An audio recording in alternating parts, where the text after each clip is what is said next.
For the memories, Spoke, how we doing? Yo, this is gonna be crazy. Yeah, this is gonna be freaking nice. This was one of the craziest experiences of my life. I mean, you could probably guess. I went on a stage? What? That's a little too much for me. Let's chill back with the commentary, put some Minecraft footage on. We're back in our element. That was seriously such an insane trip. I'm sure many of the life stealers can attest to this. I've just never felt like a rock star, dude. It was just insane.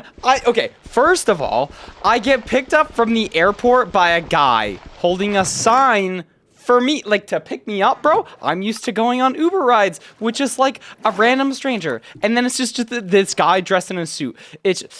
I kind of really don't like the feeling of exclusivity and like being special like that, because I don't know. I feel like I just want to be a normal person. I don't want my ego to go to my head. I want to be humble. You know, all those good things. So it's just kind of a weird feeling. But I did get a cool jacket out of it. As soon as I checked into the featured creator hotel, they just gave me a jacket, bro. It was so cool. Bro, where am I? Who am I? This is insane.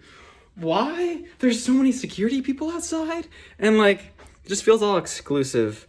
I don't really like that feeling, but I do like apples. So in this commentary video, I'm just gonna try and recap this trip, partly for myself to remember all of this, but also like when do you get invited to go speak at a panel, at a convention, and then okay, I should try not to freak out too much. First of all, shout out everybody who came and asked for a picture and a signature. I hope that was cool meeting me. I got some really cool stuff. I love getting the little bracelets from conventions. So in this one, I was wearing like 5 or 6 on my wrist, and I don't know. That's like one of my favorite things. And then people also like gave me fan art and said like the nicest things. And the parents too. There were several parents who came up to me and were like, I don't know, just thanked me for a lot of stuff, and just very, very kind of you. I hope meeting me was cool. Hopefully I didn't let down any expectations. I feel like I'm pretty similar in the commentary videos and in real life. I mean, obviously there's like, I talk about different things with strangers than I do with like my close friends, but you know what I mean. It's just like, I'm kind of just a person chilling there, and then they're just also a person chilling there, and then we're just people chilling together. You know, I feel like I've thought about having people watch my videos and internalizing the thought of, yeah, they're not just numbers on a screen, they're people too, right? You know, you can say that, but actually feeling it and experiencing it with the convention, it's a whole different game park, bro. I was like, there were so many moments this trip where I just sat down in the hall or something and just was like, what is my life, bro? What am I doing right now? How did I get into this position? I'm here doing what? Like, every year that I've gone to VidCon, which is the main convention that I go to and probably the one that I get recognized the most, every year I've gotten recognized more.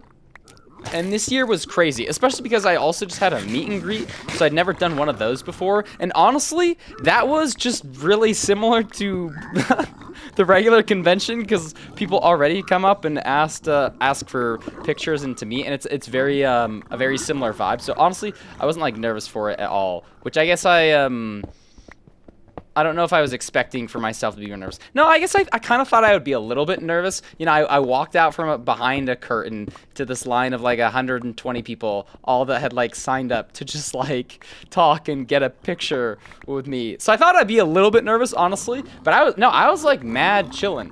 So shout out everybody that like came and like got a picture. That was pretty cool. I wish I could say I had remembered everybody's name, but that is definitely not the case. I maybe remembered a handful.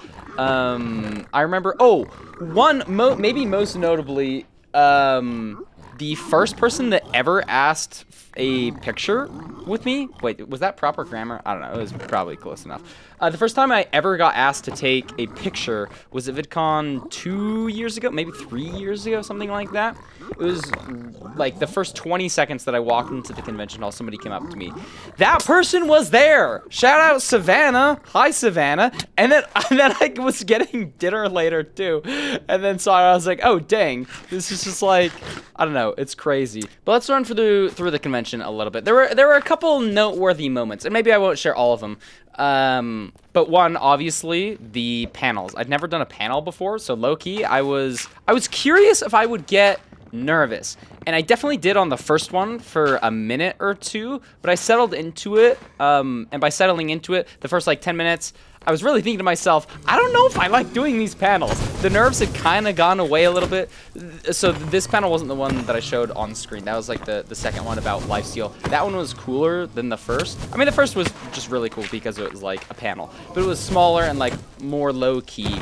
But the first 10 minutes that I was doing it, after I'd gotten over the initial nerves, I thought to myself, I don't know if I like doing these things. It's also like new and like, I don't know. But then after those 10 minutes were up, the rest, like their last like 40 or 50 minutes were really cool. And I eased into it. It felt really cool. And so hopefully the panel was at least cool enough. The second panel, that was the lifesteal panel. And so there was 11 of us on stage instead of 4, like my first one was. And that one was just really cool because it was just a friend group, and the moderator was Hannah, and we talked about it before, and we kind of had an idea of what we would do with it.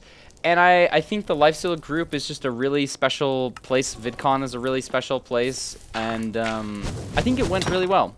Unlike this speedrun is about to, so yeah, kind of forgot about that. I think I make a decent comeback, though. I'm pretty sure I enter the end. Anyways, back to the convention. I think I'm going to be a little bit all over the place with this commentary. I've already stopped and started the recording several times because my mind is just going to like a million different things. There were so many things that happened, and I don't have a great way to structure it. So if suddenly I'm like, the food there was really cool. I only had food one of the days. Like this was my first time behind the scenes, so I'll probably like be talking about that a little bit.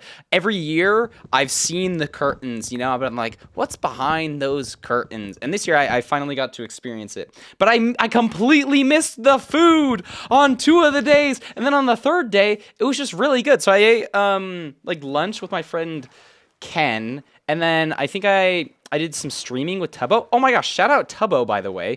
I did my first panel with him. Okay, who was on the panel? For Posterity 6. It was me, Tubbo, Ethobot, and Hugh Morgan. So that was really cool. That was the first time I feel like I'd ever... I mean, I've talked to Tubbo before, but never... I don't know. This one felt different. I felt like I bonded with Tubbo a little bit. I was like, oh, that's cool. So if I like see him in a hallway or something, I'd be like, yo, what's up, Tubbo? We're on a server. You know, that sort of vibe. I'm saying all this because I was also like, I did like a little IRL stream with him, so that was cool for a second. I did have to leave kind of early because I feel like conventions, I'm constantly bouncing around the whole day. You know, you'll get some slow spots, especially in the morning, at least for me. I'd go on a run most of the days, and so that was really nice.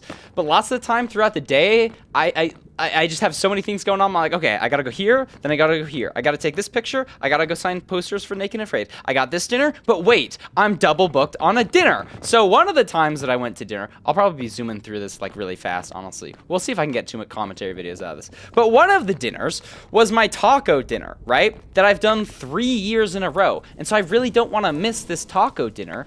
But I had another dinner the same time that I'd also been doing for the past 3 years. That was like a dinner with Cash and Nico. And so I have these 2 dinners that I have this 3-year streak going, and I'm like, I gotta make both the dinners. I can't goof up here. And I was the one that suggested doing it that day because we had to move it. But then the taco dinner happened that same day, and that one has like 13 people, so I know I can't move that one around.